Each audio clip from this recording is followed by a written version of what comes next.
জুলাই আগস্টে ছাত্র জনতার হত্যার ভিতর দিয়ে যে বিপ্লবী সরকার প্রতিষ্ঠিত হচ্ছে, অন্তর্বর্তীকালীন সরকার ডক্টর মোহাম্মদ ইউনূসের নেতৃত্বে।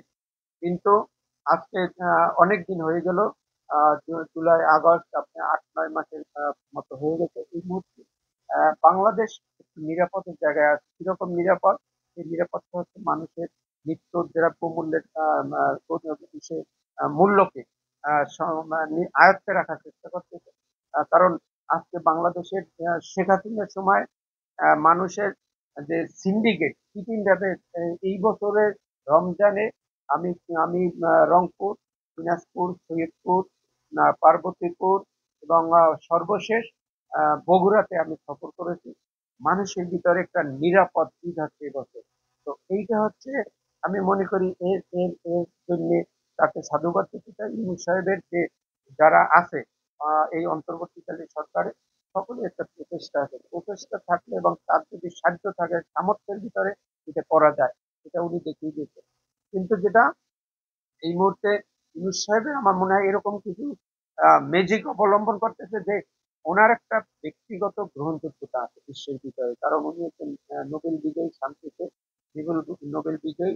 সেক্ষেত্রে ওনার চীন সফর, ওনার জাতিসংঘে যে ভাষণ দিল এবং ভারতের সাথে যে সমঝোতা হয়েছে, যেটা এটা আওয়ামী লীগ মোটেও ভালোভাবে নেয় নাই। মোদির সাথে যেটা বৈঠক হয়েছে, তো সেক্ষেত্রে এই মুহূর্তে বাংলাদেশের অবস্থান অর্থনৈতিকভাবে এবং ডলারের এই মুহূর্তে যে আমাদের এলসিসি খোলার ক্ষেত্রে যে ব্যাংকের যে উৎকণ্ঠা ছিল এবং ব্যাংকের যে তারল্য সংকট ছিল, সেখান থেকে আমরা অনেক উঠে আসতে পারি। কিন্তু এখানে প্রশ্ন হলো, এই ওঠাই কি আমাদের সবকিছু?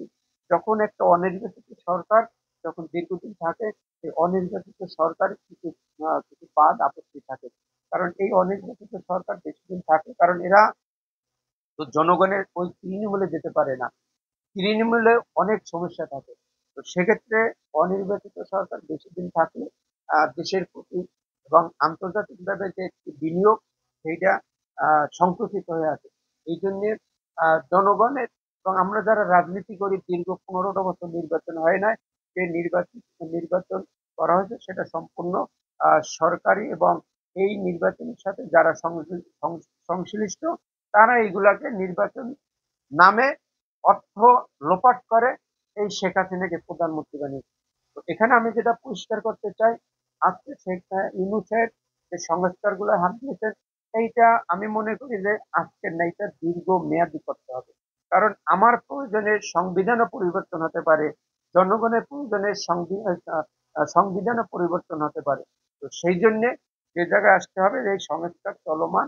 এখান থেকে যদি বেরিয়ে বর্তমান যেটা 6টা সংস্কারের জন্য একটা ঐক্যমতের সংস্কার হয়েছে, যেটা উনি আজকে প্রফেসর ইউনূসের চেয়ারম্যান এবং সহসভাপতি হিসেবে যেটা প্রফেসর আলী রিয়ার সাহেব কাজ করতেছে। আমি মনে করতেছি বর্তমান ধারাবাহিকভাবে রাজনৈতিক ব্যক্তিদের সাথে আলোচনা চলতেছে। সেক্ষেত্রে যদি এই আলোচনার পরে কি সংক্ষিপ্ত সময়ে যদি নির্বাচনের জন্য একটি রোডম্যাপ তৈরি দেওয়া যায়, আমি মনে করি সকলের কাছে এটা গ্রহণযোগ্য হবে। ওনার যে সম্মান, ওনার যে বাংলাদেশের প্রতি যে অকুণ্ঠ ভালোবাসা, এবং উনি যে শপথ নিয়েছে সভাপতি হিসেবে, আমি মনে করি এই শপথের প্রতিটা বাক্যে যেটা ওখানে স্পষ্ট কথা উল্লেখ আছে যে কারো প্রতি আবেগ অনুরাগ হয়ে কাজ করব না। তো আমি মনে করি এই শপথের যথাযথ উনি মূল্যায়ন করতেছে।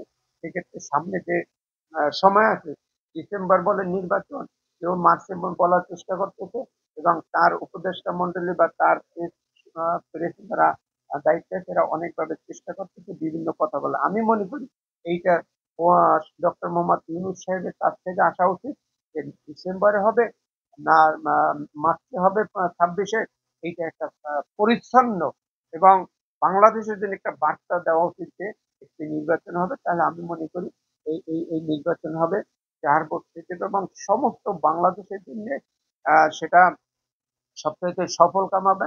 বুমেরাং হবে শুধু ওই শেখ পরিবার আওয়ামী লীগের জন্য। এখানে একটি কথা বলে রাখা ভালো, আমাদের প্রত্যেকের প্রত্যেকটা রাজনৈতিক দল জন